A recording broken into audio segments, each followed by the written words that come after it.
Over the last 55 years, only a handful of teams in the NFL have had more game-winning scores the final 2 minutes than the Bears this season. Cassie Carlson joins us from Hallis Hall, where Bears defensive coordinator Dennis Allen talked about defending against Aaron Rodgers. And offensive coordinator Declan Doyle shared his worries about the Steelers' pass rush. Then my conversation with former Bulls forward, three-time world champ Horace Grant. Horace will be celebrated this weekend in the Bulls Ring of Honor.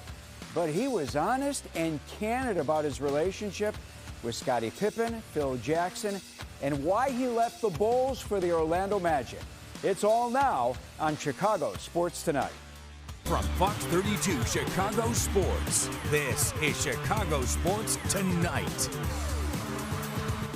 All right, let's start off the show with the latest injury news regarding Aaron Rodgers. He was a limited participant at Steelers practice today. Yes, this video is from earlier today in Pittsburgh. He was throwing with his left wrist in a stabilizer. Rodgers took his individual reps from the gun, but is still iffy for the game. Bears-Steelers matchup, one of two, along with the Rams and Buccaneers, that features division-leading teams this weekend. This game against the Steelers, a game the Bears expect to win. They're favored at home, and it's payback time against Aaron Rodgers. Cassie Carlson joins us from Hallis Hall. All right, Cassie, it looks like Aaron Rodgers will give it a go Sunday. Are the Bears, to a man, not only the coaches, but the players, are they excited about this challenge?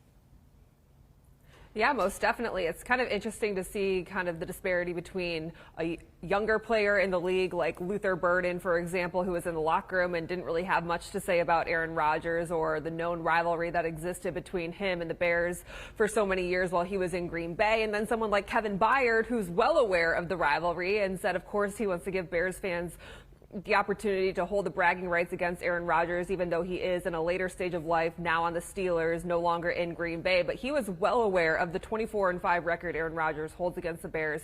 And he said he obviously wants to play against the best. He's a future Hall of Famer, and he says he wants to go out there and win. And then he wants to be able to shake his hand and ask him some questions after the game, and that's what Caleb Williams had to say too. So you can sense that the older guys definitely are familiar with what Aaron Rodgers means to this city and the history between them. The younger guys, I don't know that they care so much. So that's an interesting point there that we learned from some of the players. And then you talked about Aaron Rodgers getting back on the practice field today on Thursday, wearing some sort of stabilizer on his left wrist and hand. He had talked yesterday saying they were still working on figuring out how they were going to protect his left wrist, which has a fracture in it. So it seems like they're still working through that. But this team is preparing as if he is going to play on Sunday. I'll tell you what, Cassie, it is a hot ticket. Aaron Rodgers coming back to Chicago, maybe his last game against the Bears at Soldier Field. How will the Bears defend Aaron Rodgers? We asked defensive coordinator Dennis Allen. I still think he moves around in the pocket well. I don't know that he's creating the plays down the field as much with his legs like he did when he was a little younger, but he throws the ball. He's got a really quick release. Gets the ball out of his hands. It's hard to get to him. He gets the ball out of his hands really quickly. He throws the ball accurate, good timing, all those kinds of things. So he plays a cerebral game at the quarterback position, and that's challenging for us. So the Bears have a plan for the 40-year-old Aaron Rodgers in this football game. What else did you learn from Dennis Allen over his press conference, Cassie, and how they may play Aaron Rodgers in this football game? Well, Dennis Allen, back when he was with the Saints, played Aaron Rodgers back when he was with the Packers in 2021, and they held the Packers to 3 points in a 38-3 win. And in that game, Aaron Rodgers took 2 sacks, threw 2 interceptions, and only had 229 passing yards. And he said you have to be able to affect him in the pocket. And now that he's a little bit older, we know he doesn't want to get hit, especially as he is dealing with an injury. He doesn't want to get to the ground, have to brace himself with his left wrist. So I think that's going to be an emphasis of getting pressure on him. The thing that's tough with Aaron Rodgers being that he is 40 years old. He's one of those quarterbacks almost similar to Joe Flacco that Dennis Allen called him a cerebral quarterback. So he's so smart and knows everything that he's going to see so well. It's going to be hard to fool him in that sense, but definitely try to get pressure on him and try to force him to take some sacks would be the most important thing when facing him. And it's something that Ben Johnson alluded to yesterday when he was asked if Caleb Williams has any similarities to Rodgers. And he's like, no, because if you look at the stats, Aaron Rodgers quickest time to throw, Caleb Williams, slowest time to throw. Yeah, he gets the ball out quickly, to say the least. Did Dennis Allen talk at all about all the interceptions his defense have come up with so far this season? Yeah, because I think we've talked about it on this show. Are they too opportunistic, or is the defense relying on it a little bit too much? And I think he's giving it a credit to the players and the assistant coaches who are showing tape and taking advantages of the opportunities that they're seeing on tape. And mind you, they don't have 3 of their best players on the field right now that they're hoping to get back in the next couple of weeks. So being opportunistic with getting the takeaways is part of their DNA at this point in the season. It allows them to be first in interceptions, first in turnover differential, and is allowing this offense to get back on the field and holding teams to fewer points than I think we would typically see, because they are not necessarily being as consistent in stopping the run or giving up these big play passes. So they're going to keep on pressing the turnover and trying to get takeaways in these games, because that is kind of what the defense is hanging their hat on. And even Kevin Byard talked about it yesterday, saying he could see it being described as a little opportunistic, and he could see where the questions come on if they are only relying on that, and that's what's making their defense so good. But they're going to take them if they come their way. I'll tell you what, Cassie, Bears love to run the football. We know that by now through 10 games. Second in the NFL in rushing. There should be chances, though, for Caleb Williams to throw the football. Steelers have given up more passing yards per game than any other team in football. Caleb spoke yesterday. Declan Doyle, offensive coordinator, today. Did they talk about Caleb having success throwing the football against this Pittsburgh defense? Well, I think when you look at the Pittsburgh defense, while they do give up a good amount of passing yards, they do have a really good pass rush. So you have to be able to have good protection. And I also think Caleb's going to have to be able to get the ball out fast, similarly to as we talk about Aaron Rodgers, because you look at TJ Watt and you look at Nick Herbig, who combined for 12.5 sacks, and Declan Doyle spoke on just the elite level of pass rush they provide for the Steelers defense. Here's what he had to say. TJ Watt is slippery. He plays with high effort. They have elite get-off, both edge players. They're really good, and he gets the football out. That's really the biggest thing about their defense is the takeaways that show up. But he's a guy that you have to account for in every snap. We've gone against these guys a few different times, and that's always been kind of a key to their defense is the edge players and the get-off. So I think looking at this, not only is it going to be on Caleb Williams, you're looking at the tackles, too, between Darnell Wright and Theo Benedict, who are going to have their work cut out for them. An interesting note that Declan Doyle talked about was Caleb Williams making sure that he gets the proper amount of depth on his drop backs when he is in these situations, because they are coaching him to a T, and that also dictates the offensive line's protection. So he said a lot of it's on Caleb Williams to make sure if he's too far back in the pocket that he steps up so that the tackles and the interior of the offensive line can set up their protection in the right place and they're not getting confused on where their quarterback is. Cassie, Vikings blitzed on 2/3 of Williams' throws last Sunday. Pittsburgh will bring it as well. I mean, they're 4th highest in the league when it comes to bringing the blitz. Are the Bears ready for it? Well, I think you have to credit the Bears and Caleb Williams for how they've handled the blitz, especially when looking at Brian Flores over the history of his, 4 meetings against him. I mean, they blitzed on 2/3 of Caleb Williams' dropbacks. That's almost unheard of. And Ben Johnson was kind of taken aback when he heard that number, saying he doesn't know if he's ever experienced something like that. Declan Doyle, speaking about the Steelers blitzing today, said it's a totally different team. You have some of the same rules and same tells, but they are not going to kind of combine or try to say if the Vikings did this, so the Steelers are going to do this. He said 2 totally separate teams, 2 totally different coordinators. So while they have familiarity and experience going against a blitz-heavy team, they are not saying that they are going to be a similar blitzing team that they saw last week against the Vikings. All right, how about an update on the injury situation? Well, good to see Jaquan Brisker back on the field in some sort of way today. Still, all eyes are going to be on Kyler Gordon and Jalen Johnson as their 21-day practice windows are open. And then Dennis Allen was also asked the same question that Ben Johnson was asked about. What are you going to do when Kyler Gordon is healthy? And you also have C.J. Gardner-Johnson, who is on the field making a ton of plays. And he was like, listen, that is not a problem at all. Our job as coaches is to make sure that we are getting the right guys on the field. And when they have 2 players playing at such an elite level, that is a good problem that they want to have. All right, we've talked about it all week, and I want to wrap up the conversation with you looking ahead to the playoffs, because at 7 wins right now, the Bears better make the playoffs, or they really caved in the final, handful of games, 7 games this season.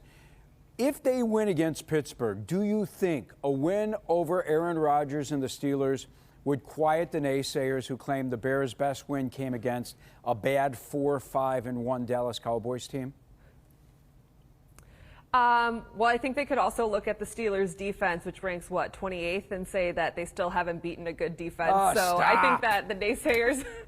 The naysayers will come up with as many excuses as possible. I still think the toughest stretch of the Bears' schedule doesn't start until that Black Friday game against the Philadelphia Eagles. But if you're talking about playoffs from the outside, that's one thing. If you're talking about how this team is doing playoffs, they are not talking about it at all. Kevin Byard was pretty straightforward yesterday, saying they haven't accomplished anything. No one cares about who you beat or how many games you win in September, October, November. He's like, sometimes they don't even care about December. It all matters in January. And I feel like that might be the case for this Bears team. Those Week 17, Week 18 games might be what their playoff call is riding on. All right, I get it. It's been said, hey, the NFL playoff season really doesn't get going until after Thanksgiving. Cassie, thanks for checking in. We'll see you tomorrow on the show and Bears Blitz as well, all right? Up next, three-time NBA champ with the Bulls, Horace Grant. Four-time NBA champ. Remember, he won a title with the Lakers as well. Big Horace, good friend, joins us in studio before being honored this weekend by the Bulls. Stay with us. Welcome back to CST. Lou Canellis with you. Hey, it's always special when I can reconnect with some of the world champion Bulls I had a relationship with during the 6 titles run back in the 1990s. Horace Grant stopped by our studios today. Horace is one of the nicest, more down-to-earth athletes I've ever met. A guy who, even after he got LASIK eye surgery, he still wore his goggles to make kids with glasses feel better about themselves. Yeah, just a true great guy. Today, Horace lives in Northern California, but he's here in Chicago to promote his new television series. It's called Legends in Session, and Saturday, Horace will be inducted into the Chicago Bulls Ring of Honor. Hey, man, great to see you. We go way back, all right, going back to the 80s when he was in town coming out of Clemson.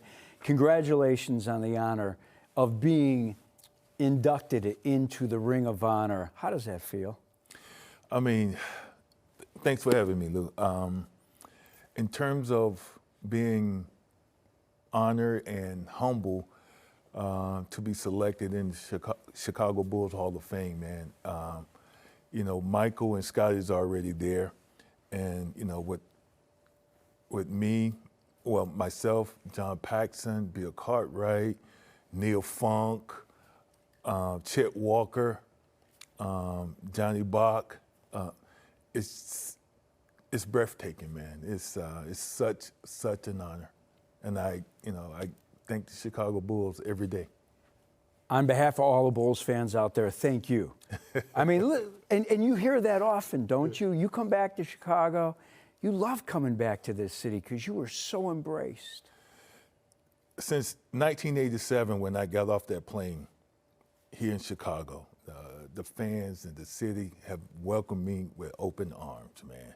And to help win the first 3 championships, man, it was just more love. Why do you think?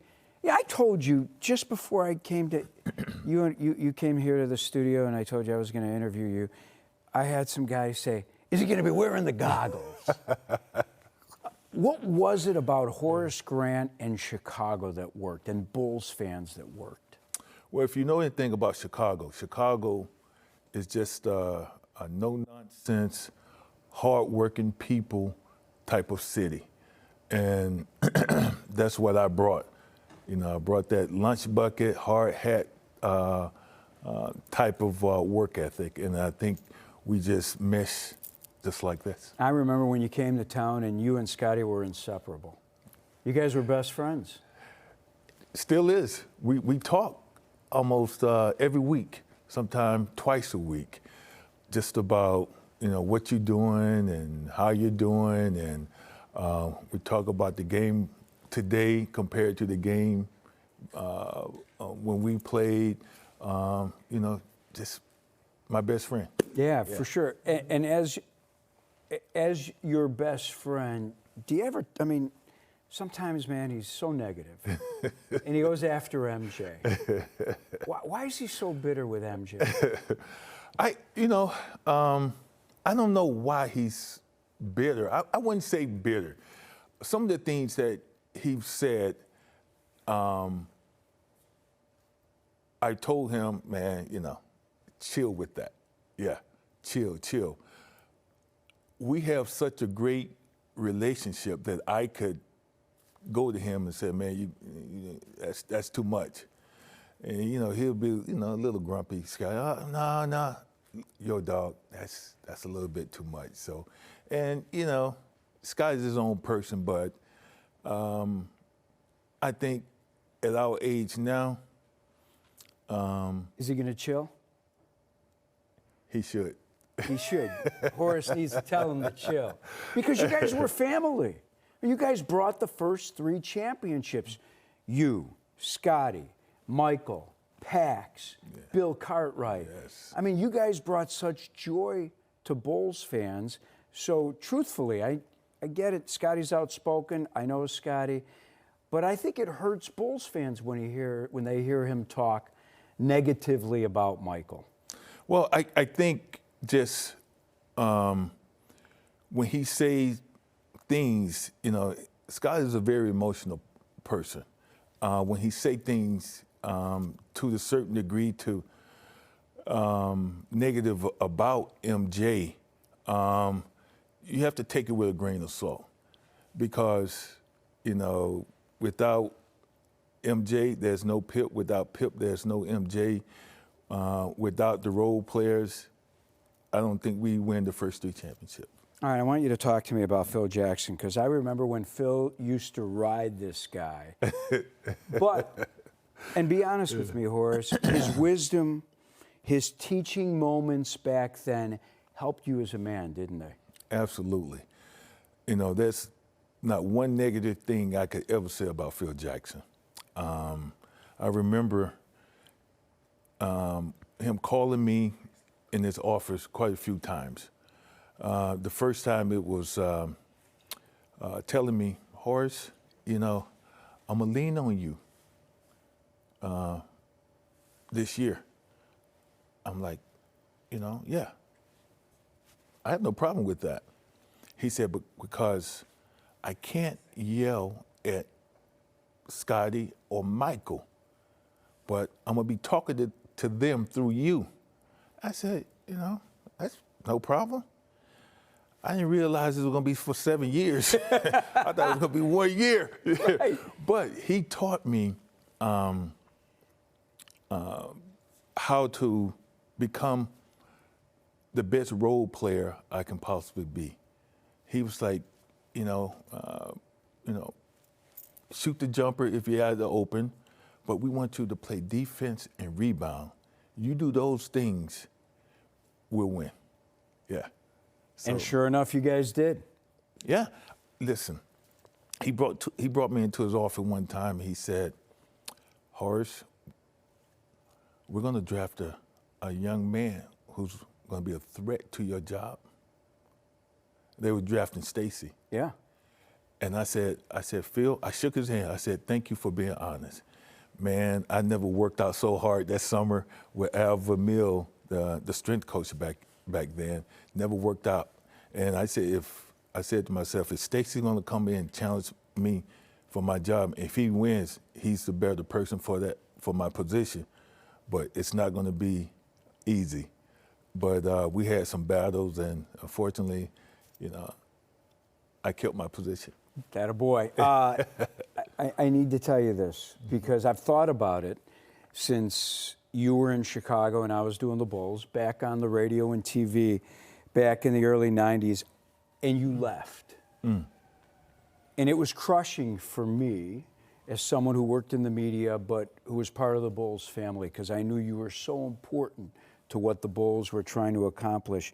And I will never forget standing there with Neil Funk, all right, Game 6, you're wearing an Orlando Magic uniform with the goggles, and you guys knock MJ and the Bulls out of the playoffs. the first playoff series Michael Jordan had ever lost.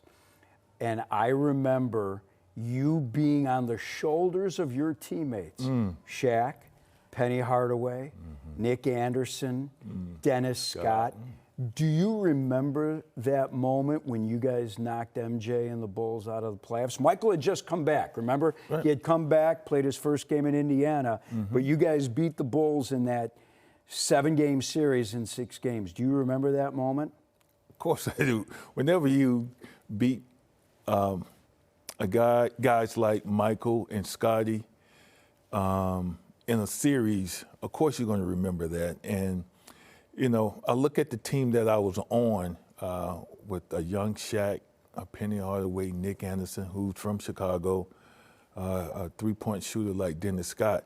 I felt very, very proud of that team, and I felt that we could, if anybody could beat that Chicago Bulls team, that we could. All right, I want you to be honest with me here.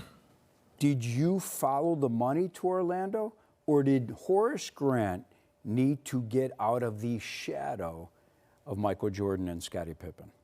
No. I followed, it was a business decision. Strictly business.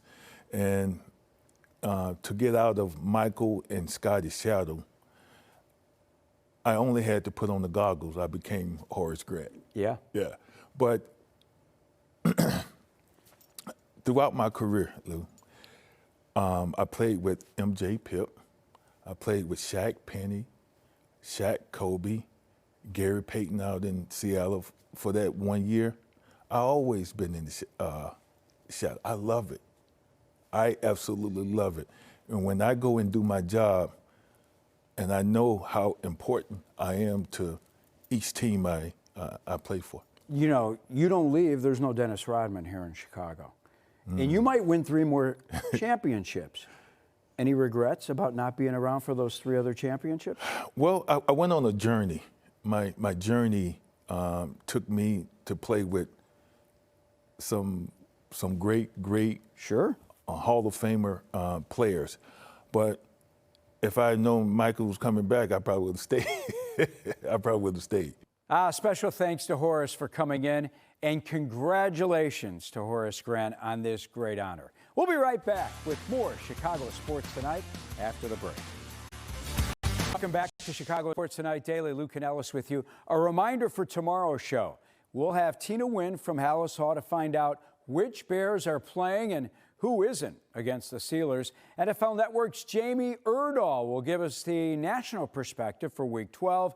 And Nick Costos from BetMGM with his best plays for the busy weekend of football. Now, before we say goodbye, more Bears news today.